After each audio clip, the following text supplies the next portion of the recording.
Coming up at 11, a March for Our Lives rally in Louisville is just one of hundreds across the nation.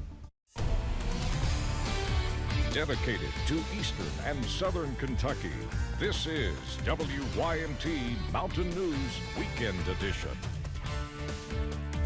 Good evening, I'm Keaton Hall. A March for Our Lives rally at the Kentucky State Capitol was just one of many held across the country today.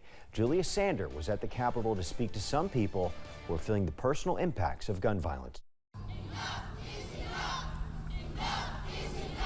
Kentuckians chanted from the front steps of the Capitol loud and clear.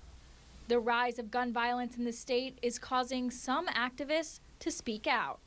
They put no restrictions, no regulations, nothing. And so something has to be done. We've got to save the kids.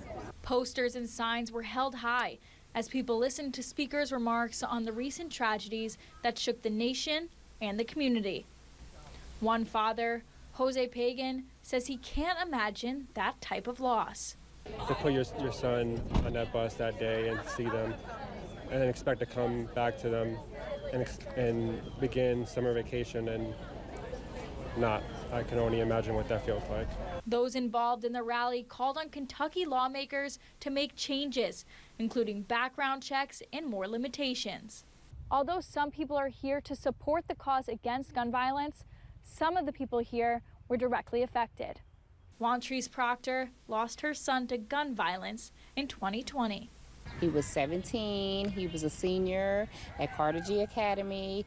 He had a job, he played football, he was headed in the right direction like the rest of my children. He was on his way to college. She says it's a day-to-day struggle, but she remembers her son as a smart and funny kid who was just living his life. Wantrese, along with others at the rally, shared the idea that these tragedies can happen to anyone. I will be at every rally. When the call is called, I will be there because I will always fight. I will always be Michael Proctor's voice, always.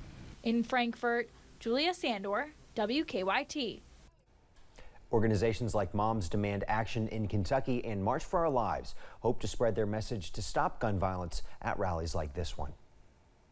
Well, organizers say 40,000 people turned out for the March for Our Lives rally in D.C. Saturday. March for Our Lives was founded by the teens who survived the mass shooting at a Parkland, Florida high school in 2018.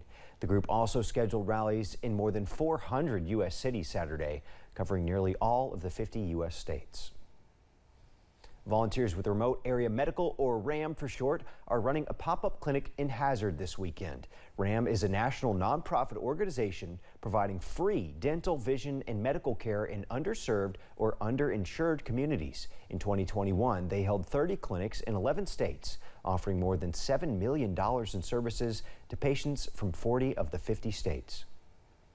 During COVID, we've had a little bit lower numbers. We normally expect higher than that, but for a clinic like this, about 200 to 300. Want to see as many people as we can, and we definitely have the capacity for it, so come out and come early. The clinic located at East Perry Elementary School continues Sunday morning at 6 a.m. Services are completely free and no ID is required, but patients must wear a mask and undergo a COVID screening before entering the clinic. They also recommend you get there early. The 23rd annual Hatfield-McCoy Marathon races kicked off early this morning. Folks from across the country and from here in the mountains gathered in the heart of feud country near South Williamson, Kentucky and Williamson, West Virginia early this morning to take part in a marathon, one of two half marathons or even a 5K. We caught up with a local half marathon participant, B.J. Fuller, to talk a bit about the historic courses past, some of the feud's most famous and infamous historical sites. The fact that you get to run by several of the feud sites throughout the course, whether you're doing each one of the half marathons or whether you're doing the full marathon, the fact that you get to see some of that history just come to life and you get to run past some of these sites, it's a great way, as you said, to sightsee. And for runners, it's a great way to sightsee and also do what they love to do. Race director Alexis Batauza said around 500 runners came to compete in the four events this morning, hailing from 40 different states and 3 different countries.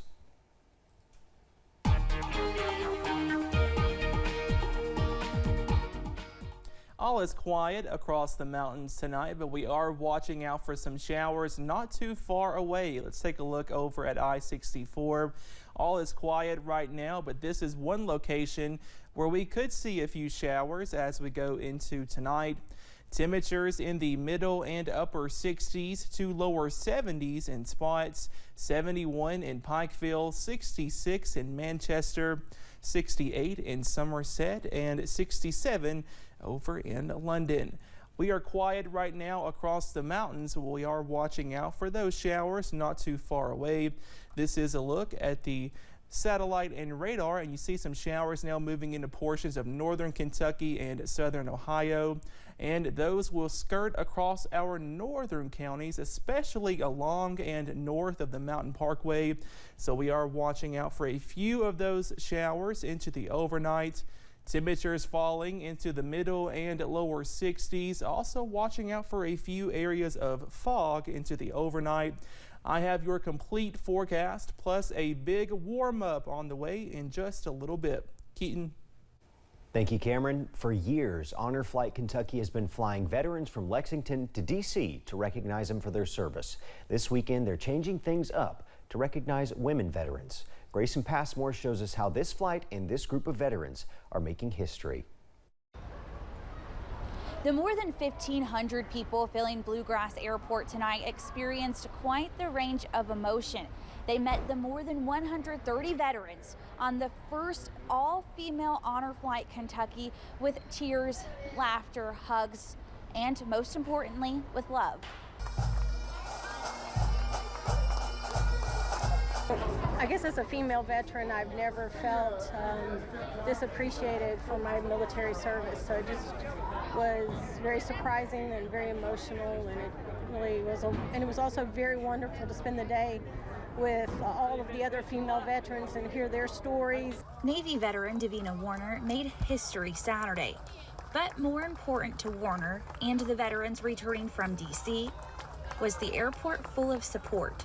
I mean, as soon as we stepped out and saw the people standing there, I just started crying, and it was just so wonderful to see how many people here in the Commonwealth were supportive of those female veterans from our states. It was just an amazing feeling. From husbands eagerly looking over the crowd for their wives, to the embraces once found, from old friends and to meeting new ones. And maybe most special, the young generation of women in the crowd seeing the celebration firsthand. I just think it's important for this one for all the females to be in support of each other, because we're a strong 60% now and we count. We're willing to sacrifice their lives for our freedom, and there's not words to thank them, but maybe this is a little bit of something that can show them how much we appreciate their service and sacrifice. And there are more honor flights scheduled this fall. At the Bluegrass Airport, Grayson Passmore, WKYT. Nearly 2,000 members of the public were at Bluegrass Airport to welcome them home tonight. Starting at midnight, Americans and international travelers won't need a negative test to get back into the U.S. It comes as the summer travel season is in full swing, with a lot of Americans ready to fly again. This comes as new infections in the U.S. are near record highs in much of the country, though hospitalizations have not risen dramatically. Dr. David Aegis says the decision by the Biden administration is appropriate. Is this the right time to ease back on those testing requirements? Yeah, when you look at the data, the testing requirements aren't doing much. This is the right decision to do. One of the big challenges for health experts, with so many people taking home tests, they can't determine how widespread the latest surge is. Dr. Aegis says it's very difficult to access how accurate virus numbers are in the U.S. Some promising news from the FDA about Moderna's COVID-19 vaccine for children under 5. New research shows Moderna's COVID-19 vaccine in young children is effective and safe. This data comes ahead of meetings with the FDA's Independent Vaccine Advisory Group.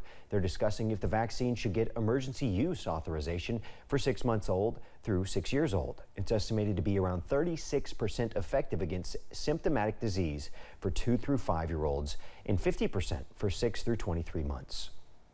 A new report in the American Journal of Preventive Medicine finds binge drinking is a public health concern even for moderate adult drinkers. Researchers found people who consumed multiple drinks in one night were almost 5 times more likely to experience multiple alcohol problems than someone whose total consumption is a daily drink with dinner. Coming up at 11, the remarkable story of a family whose house was destroyed in the western Kentucky tornadoes. while they were fighting for their newborn twins' lives in Louisville. And record heat is possible next week. I have your complete forecast coming up. Summer has arrived, and Appalachian Wireless has a great sale on the world's hottest smartphone.